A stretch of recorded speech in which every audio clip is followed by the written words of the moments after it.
ఆపదామపహర్తారం దాతారం సర్వసంపదాం లోకాభిరామం శ్రీరామం భూయో భూయో నమామ్యహం.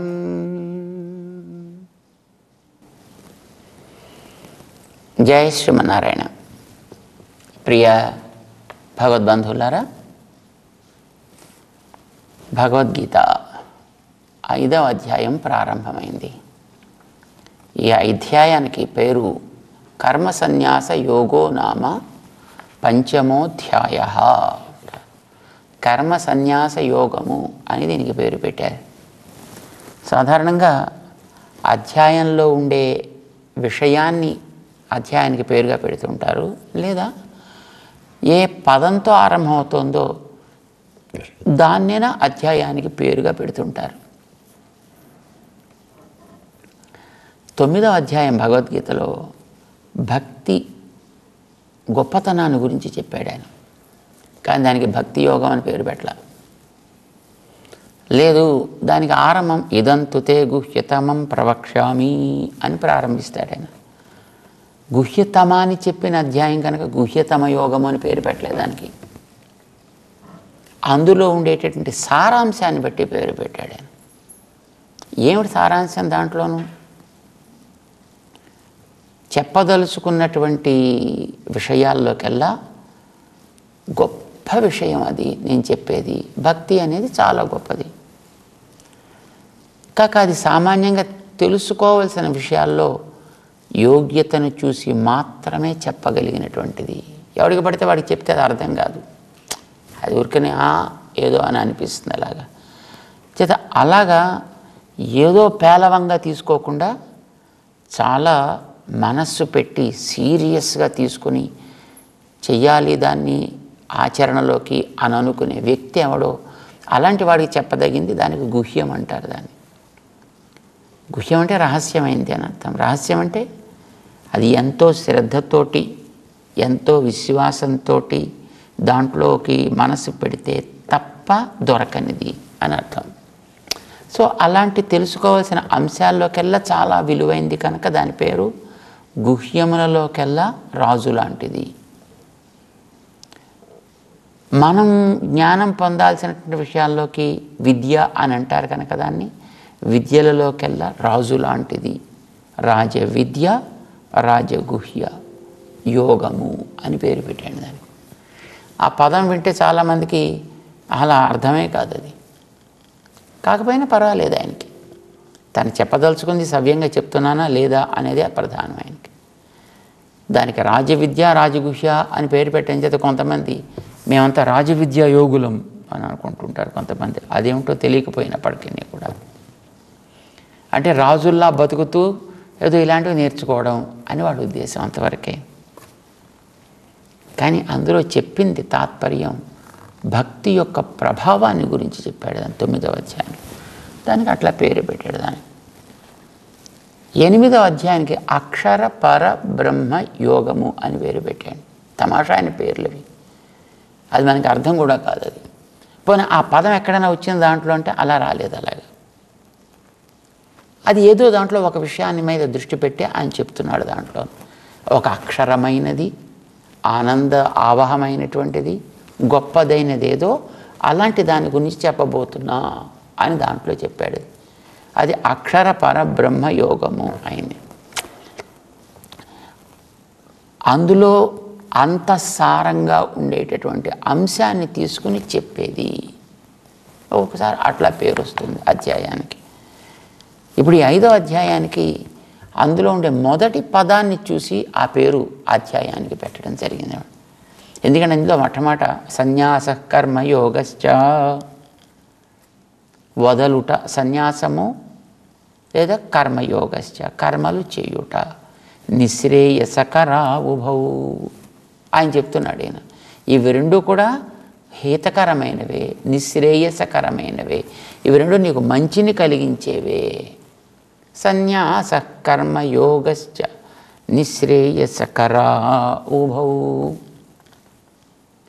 మరి రెండు అంటే నేను రెండు ఎక్కడ చేయగలనా? ఓకే, నువ్వు రెండు చేయలేవా? నాకు ఏకం బ్రూహి అని కదా నేను అడిగాను నిన్ను, నువ్వు నాకు రెండు చెప్తే అట్లాగా. చేత తయోర్ ఏకం బ్రూహి సునిశ్చితం, నాకు ఒకటే చెప్పు. నాకు ఓకే చెప్తాను. తయోస్తు కర్మ సన్యాసాత్ కర్మయోగో విశిష్యతే. కర్మ సన్యాసము కంటే కర్మయోగమే శ్రేయస్కరమైనది, అదే గొప్పది. విశిష్యతే, అది దీనికంటే మంచిది అని ఇందులో ఒకదాన్ని పక్కకి తీసి పెట్టేశాడు. గతంలో ఇదివరకు అట్లా చెప్పలేదు ఆయన. కర్మలో అంతర్గతంగా జ్ఞానం ఉంటుంది, జ్ఞానములో అంతర్గతంగా కర్మ ఉంటుంది. కర్మణ్యకర్మ యః పశ్యేత్ అకర్మణి చ కర్మయః. కర్మని అకర్మయః పశ్యేత్, నువ్వు కర్మ ఆచరించేటప్పుడు అందులో అంతర్లీనముగా జ్ఞానము కూడా చేరే ఉంటుంది. ఇది జ్ఞాపకం పెట్టుకో. అకర్మణి చ కర్మయః, అకర్మణి నువ్వు ఆచరించేటట్టు నువ్వు పొందేటట్టు జ్ఞానము కర్మ పర్యంతము అది పర్యవసించాలి. జ్ఞానం ఎప్పుడు జ్ఞానం కోసం కాదు, నిన్ను మంచిగా ఆచరింపచేయడం కోసం. ఆచరణ ఎప్పుడు కూడా జ్ఞానరహితంగా కాకూడదు, అది జ్ఞానముతోటి ప్రోత్సాహము పొందినటువంటి కర్మ కావాలి. కనుక కర్మలో అకర్మ ఉంటుంది, అకర్మలో కర్మ ఉంటుంది. అంటే కర్మతో జ్ఞానం కలిగి ఉంటుంది, జ్ఞానంతో కర్మ కూడా చేరే ఉంటుంది. కానీ ఒకటి ప్రధానంగా కనిపిస్తూ ఉంటుంది, ఒకటి డామినేటింగ్ ఫ్యాక్టర్ అవుతుంది, మరొకటి వెనకాల నుంచి సపోర్టింగ్ ఫ్యాక్టర్ అవుతుంది. నువ్వు పైన కర్మని చూస్తున్నావు అని అంటే అది మంచిగా జరుగుతోంది అంటే వెనకాతల చేసేటటువంటి ఆ వ్యక్తి యొక్క తెలివి తెలుస్తుంది. ఇప్పుడు వంట వండుతున్నాడు అనుకోండి, వాడు చక్కగా పొయ్యి మీద గిన్నె పెట్టి దాంట్లో నీళ్లు ఉడికించి దాంట్లో బియ్యం పోసి దాన్ని నీట్గా కలిపి దాంట్లో ఇంత ఇదో అదో ఇవన్నీ సవ్యంగా వేస్తున్నాడంటే వాడికి వంట వచ్చునని అర్థం. మొత్తం అన్నీ కలిపి ఒకసారి పోసేసి దాన్ని పోయి ఎక్కించాడంటే వాడికి ఏమీ రాదని అర్థం. ఎందుకంటే ఒక్కొక్కటి ఒక్కొక్క సమయంలో యాడ్ చేయాల్సి వస్తుంది కదా. ఇప్పుడు దాంట్లో పప్పులు లాంటివి పోయాలంటే అది ఎక్కువసేపు ఉడికితే తప్ప అవి తినడానికి యోగ్యం కాకుండా ముందు పోయాలి. పైన వేసే దాంట్లో కూరలు లాంటివి వేయాలంటే అది ఉడికిన తర్వాత అప్పుడు కూరలు లాంటివి వేయాలి. ఏదో పద్ధతి చేసే ఒక పద్ధతి ఉంటుంది కదా ఒక్కొక్క దాన్ని. ఆ పద్ధతిలో చేసినప్పుడే అది సరైనటువంటి ఫలితాన్ని ఇస్తుంది. లేకపోతే వీడన్నీ కలిపేసి మొత్తం పొయ్యి ఎక్కించాడు అనుకోండి, దాని మీద ఒక గంట సేపు ఉంచవలను అని పుస్తకం చెప్పింది, కానీ మళ్ళీ గంట సేపు ఉంచి పక్కన తిమ్మి పెట్టాడు అనుకోండి, అది ఒక్కడికి తినబులుగా ఉండదు, అది ఎందుకు పనికిరాదు. సో ఏదైనా తయారు చేసేటప్పుడు ఒక పదార్థాన్ని ఎలాగైతే దానికి ఒక క్రమం అంటూ ఉంటుందో, తెలివి వెనకాతల ఉంది అని మనం ఆ చేసిన క్రియని చూసి ఎట్లాగైతే గుర్తిస్తాము, అట్లానే క్రియ మంచిగా జరుగుతోంది అని చూసినప్పుడు ఓ వెనకాతల జ్ఞానం కూడా వీడికి చక్కగా ఉంది, జ్ఞానం ఉంటేనే వీడి పని చేయగలుగుతాడు. ఇవి రెండు ఒకదాన్ని ఒకటి చూసి మనం గుర్తిస్తాం, మనం గుర్తించడానికి మనకు వచ్చేవి అవి. అంటే రెండు కలిసి ఉంటాయి. ఇలాగా ఒకటి నీకు ప్రధానం అవుతుంది. దాని గురించి వాడు మొట్టమొదట అంతా ప్రిపేర్ చేసేసాడు, అందరినీ కూర్చోబెట్టాడు, అందరినీ మొట్టమొదటి చూడమని చెప్పాడు, వీడు ప్రిపేర్ చేశాడు. సైన్స్ ల్యాబ్లో ఏదో ట్యూబ్స్ పెట్టుకుని కొన్ని కెమికల్స్ పెట్టుకుని ఈ కెమికల్ ముందు పోసి ఆ లిక్విడ్ తర్వాత పోసి దాంట్లో తయారు చేసి ఆ వస్తువుని తయారు చేసి వాడికి పెట్టాడు అనుకోండి. ఇది చేసే ప్రక్రియ. ఆ ప్రక్రియ చేసేటప్పుడు ఏది ఎలా పట్టుకోవాలి, దాంట్లోనూ ఎలా పోయాలి, ఎంత పోయాలి, ఎప్పుడు పోయాలి. ఇప్పుడు వాళ్ళందరినీ కూర్చోబెట్టి ఆయన ఎక్స్ప్లెయిన్ చేస్తున్నాడు, చూసావా ఇది నేను మొట్టమొదటి చేసిన పని, ఇది తర్వాత చేసిన పని, ఇది ఇలా చేశాను నేను, ఇది ఇంతవరకు వచ్చిన తర్వాత అప్పుడు దాంట్లో దీన్ని నేను కలపడం. ఒక ప్రొసీజర్, ఒక ప్రోటోకాల్ అంటాం కదా, ఆ పద్ధతిని వాడు బాగా చెప్తున్నాడు అనంటే ఓహో వీడికి దీనికి సంబంధించినటువంటి వెనకాతల అనుభవం ఉన్నది. అనుభవం అంటే ఏమిటి అర్థం? ఆచరించడంలో ఉండే నేర్పరితనం. అనుభవం అంటే అదే కదా. అంటే వీడికి ఆచరణలో నేర్పరితనం ఉన్నది. ఉంది కనుకనే వీడిదిని ఇంత బాగా చెప్పగలుగుతున్నాడు. ఇప్పుడు వీడు బాగా చెబుతున్నది ఆచరణలో మనకు కనిపిస్తోంది. ఇంత బాగా పని చేస్తున్నాడంటే వెనకాతల వీడికి తగినటువంటి జ్ఞానం కూడా ఉన్నది. గతంలో చెప్పింది అట్లా చెప్పాడు ఆయన. చేత ఒకటి ప్రధానంగా కనిపించినా రెండోది వెనకాతల అంతర్లీనంగా ఉంటుంది కనుక రెండూ మంచివే. నిశ్రేయసకరౌ ఉభౌ అని గతంలో చెప్పేశాడు. ఇప్పుడు అర్జునుడు అలా అడగట్లేదు, నాకు రెండూ చెప్తే లాభం లేదన్నాడు ఈయన. అంచేత రెండిట్లో ఏది ప్రధానమో దాన్ని ఇప్పుడు విడదీసి చెప్పాలి. తయోస్తు కర్మ సన్యాసాత్, కర్మని వదిలిపెట్టడం కంటే కర్మయోగో విశిష్యతే, కర్మ ఆచరణమే ప్రధానమైనది. ఎందుకని? జ్ఞానము కర్మ ఇవి రెండు మార్గాలు. దేనికి? ఆత్మానందాన్ని పొందడానికి. ఆత్మానందం చాలా గొప్పది అని మనం వింటూ ఉంటాం కనుక చాలా గొప్పదాన్ని బ్రహ్మ అంటారు. ఈ బ్రహ్మానందాన్ని పొందాలి. ఆత్మానందాన్ని గురించి చెప్తున్నాడు అన్నమాట. ఈ ఆత్మానందానికి ఆత్మ సాక్షాత్కారం అని పేరు పెట్టారు. సో ఈ ఆత్మ సాక్షాత్కారం అనే లక్ష్యాన్ని నువ్వు చేరటానికి నీకు దారులు రెండు. ఒకటి కర్మ, రెండు జ్ఞానము. కర్మ సవ్యంగా చేస్తే కర్మయోగము, జ్ఞానం సవ్యంగా కలిగితే జ్ఞానయోగం. సో కర్మయోగము సాధనం, జ్ఞానయోగము సాధనము, రెండు దారులు. కానీ ఈ రెండు దారులు ఎలాంటివి అనేది మనం తెలుసుకోవాలి. రెండు దారులకి కూడా నీకు ఆత్మసాక్షాత్కారం కలగడం అనేది తథ్యం. రెండింటి వల్ల వస్తుంది. రెండింటి వల్ల వస్తే నాకు కర్మయోగం ఎందుకు, హాయిగా జ్ఞానయోగంలో కూర్చుంటాను. నిజమేనా? కానీ కర్మయోగం అనేటటువంటిది తయోస్తు కర్మ సన్యాసాత్, సన్యాసము అనంటే అదో కాషాయం కట్టుకొని తిరగడం కాదు. సత్ అనే పేరు కలిగిన దాని యందు న్యాసము, తన యొక్క భారమును ఉంచుట, బాధ్యతను పెట్టుట.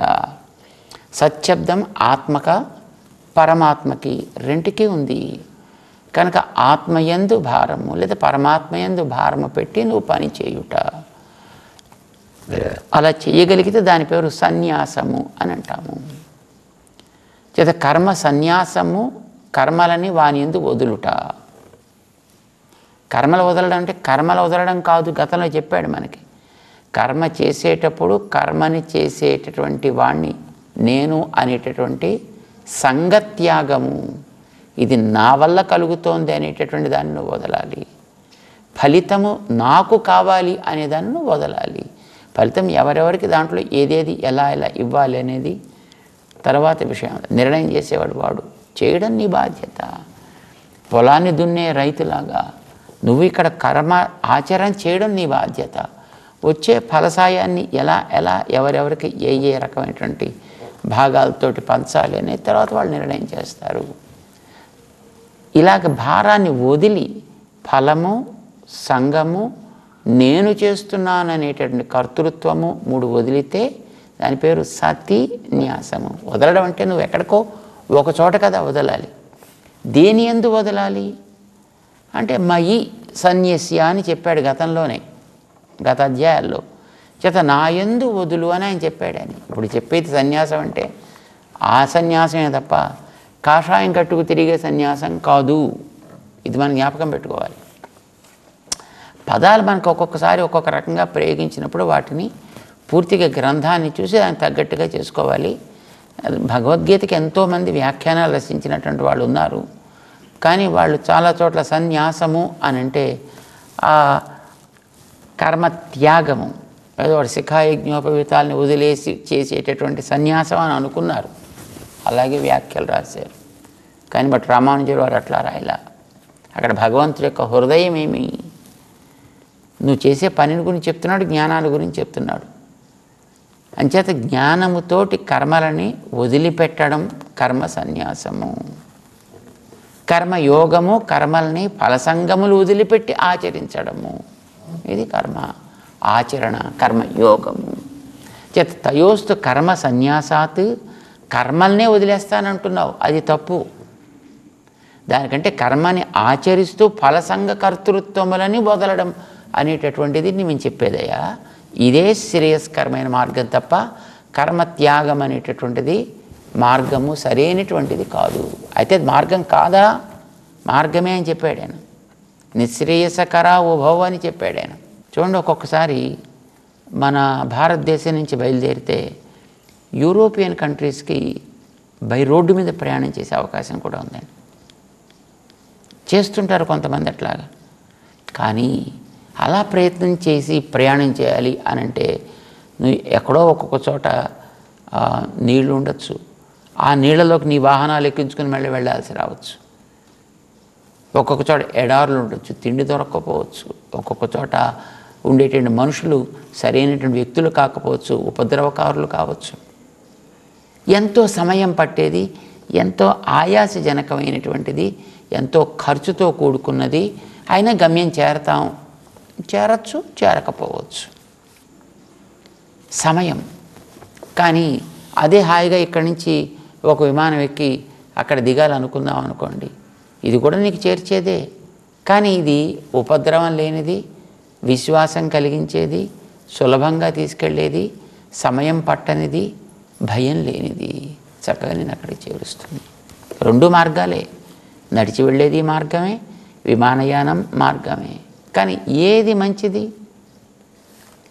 మనకి ఈ అధ్యాయపు సారాన్ని చెప్పేటటువంటి యామునాచార్య స్వామి అని రామానుజాచార్యుల వారికి ఒక గురువు గారు ఉండేవారు.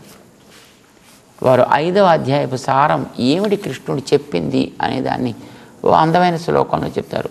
కర్మయోగస్య సౌకర్యం శైఘ్ర్యం కాశ్చన తద్విధాః బ్రహ్మజ్ఞాన ప్రకారశ్చ పంచమాధ్యాయ ఉచ్యతే. పంచమ అధ్యాయే 5వ అధ్యాయంలో ఏమేమిటి చెప్పాడు కృష్ణుడు? కర్మయోగస్య సౌకర్యం, కర్మాచరణము అనేటటువంటిది సుకరము అనే విషయాన్ని ఆయన చెప్పాను. జ్ఞానము సుకరము కాదు. జ్ఞానం అంటే అన్నీ వదిలేసి కూర్చోవడమే కదండి అని అనిపిస్తుంది. కానీ అది చాలా కష్టమైంది. అన్నీ వదిలేసి నువ్వు కూర్చుంటావు, ఎక్కడో టక్కమని పక్కన చప్పుడవుతుంది, నీ దృష్టి వెంటనే అటు పక్కకి పెడుతుంది. వెంటనే నీ చెవులు దాన్ని అదేదో చూడంటాయి, కళ్ళు చూడడానికి బయలుదేరుతాయి, కాళ్ళు తీసుకెడతాయి, చేతులు అదేదో చేస్తాయి. నీకుండేటటువంటి జ్ఞానము అనేటటువంటిది నేను ఎప్పుడో ఒకటి కుదురుగా కూర్చొనివ్వదు సుమా. శరీరంలో నువ్వు ఉన్నావు, శరీర ఆధీనమైనటువంటి బ్రతుకు నీది. శరీర నిర్మాణానికి తగ్గట్టుగానే ఉపయోగించాలి నీ జ్ఞానాన్ని తప్ప నీ ఇష్టం వచ్చినట్టు ఉపయోగించడానికి వీల్లేదయా. అలా ఉపయోగించాలి అనంటే నీకు ఇవన్నీ కూడా రకరకాలైనటువంటి నీ ఇంద్రియాలకి ఆకర్షకంగా ఉండేటటువంటి నీ మార్గాన్ని విచలితం చేసేవే ఇవన్నీ కూడా. అంచేత జ్ఞానయోగం సుకరము కాదు సుమ, అది దుష్కరము. కర్మ అలా కాదు, ఇంద్రియాలతో పనిచేయడమే కదా, సమాజంలో ఉండి మన చుట్టూ ఉండే వాటి మధ్య ఉండడమే కదా, వాటితోటి ప్రవర్తించడమే కదా. కానీ వాటితోటి విషయం తెలిసి సక్రమమైనటువంటి రీతిలో ప్రవర్తించడము. అంచేత అది నీకు అలవాటైనది, ప్రమాదం లేనిది, నీకు నచ్చేది, శరీరానికి అనుకూలమైనటువంటిది. కనుక కర్మయోగస్య సౌకర్యం, కర్మ ఆచరణలో ఉండేటటువంటి సుకరత అంటే చక్కగా చేయగలిగేటటువంటి ప్రవృత్తి అనేటటువంటి విషయం ఒకటి. శైఘ్ర్యం, అంతేకాదు ఇది త్వరగా ఫలిస్తుంది. అలవాటైంది కదా, త్వరగా వచ్చేస్తుంది. ఇప్పుడు ఒకడికి ఒక పని అలవాటు అనుకోండి, ఒక డ్రైవింగ్ అలవాటు, వీడిని తీసుకెళ్ళి రైటింగ్లో పెట్టామనుకోండి, వాడేం రాస్తాడు పాపం, వాడికి డ్రైవింగ్ అలవాటు. వాడికి అలవాటైన పనిలో వాడిని పెడితే వాడు సుఖంగా ఆ పని చేసుకోగలుగుతాడు. కనుక శరీరానికి అలవాటు లేని పనుల నుంచి విడదీసి దాన్ని కూర్చోబెట్టడం కంటే అలవాటైన పనుల్లో దాన్ని నిలపడం అనేటటువంటిది త్వరగా నీకు ఫలితాన్ని ఇచ్చేటటువంటిది.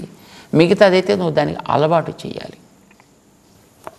శైఘ్ర్యం, కాశ్చన తద్విధాః, దానికి సంబంధించినటువంటి మరికొన్ని అంశాలను కూడా ఈ 5వ అధ్యాయంలో ఆయన చెప్తున్నాడు.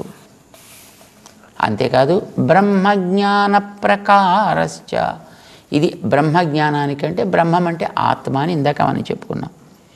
ఆత్మని మనం దర్శించగలిగేటటువంటి పద్ధతి, మన గోల్ ఆత్మదర్శనం, ఆత్మల గురించి తెలియడం.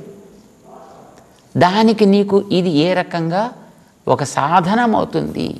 బ్రహ్మజ్ఞాన ప్రకారశ్చ, ఆత్మసాక్షాత్కారానికి ఇది మార్గము, సులభమైన మార్గముగా ఎలా అవుతుంది అనేటటువంటి దాన్ని కూడా ఇందులో పంచమాధ్యాయే ఉచ్యతే, 5వ అధ్యాయంలో భగవంతుడు ఉపదేశం చేస్తున్నాడు సుమా అంటూ యామునాచార్య స్వామి వారు, రామానుజుల వారికి మార్గదర్శకులైనటువంటి ఆచార్యులు వారు గీతార్థ సంగ్రహం అనేటువంటి పేరుతోటి ఒక్కొక్క అధ్యాయపు సారాన్ని ఒక్కొక్క మంచి శ్లోకంలో చెప్పేశారు.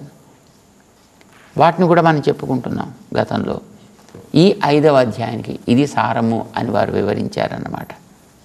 ఇది కృష్ణుడు చెప్తున్నాడు, నాయనా నిశ్రేయసకర ఉభౌ, కర్మ జ్ఞానము రెండు మంచివే, సాధనాలే, కానీ తయోస్తు, ఆ రెంటిలో కూడా కర్మ సన్యాసాత్, పనుల్ని వదిలిపెట్టి జ్ఞానంలో కూర్చోవడం కంటే కూడా కర్మయోగో విశిష్యతే, కర్మ ఆచరణము అనేటటువంటిదే విలక్షణమైనది, శ్రేయస్కరమైనది, శీఘ్ర ఫలదాయి, బ్రహ్మజ్ఞానాన్ని అంటే ఆత్మసాక్షాత్కారాన్ని సులభంగా కలిగించేటటువంటిది కూడా సుమా అనేది స్పష్టం చేస్తున్నాను. ఇందులో గతంలో చెప్పినట్టుగా అందులో దీన్ని చూడు, దీంట్లో దాన్ని చూడు, ఇట్లాంటి కన్ఫ్యూజన్స్ లేవన్నమాట. జత స్పష్టంగా చెప్పి 5వ అధ్యాయంలో శ్రీకృష్ణుడు అర్జునుడిని ముందుకు తీసుకువెడుతున్నాడు. సాగుదాం మనం కూడా. జై శ్రీమన్నారాయణ.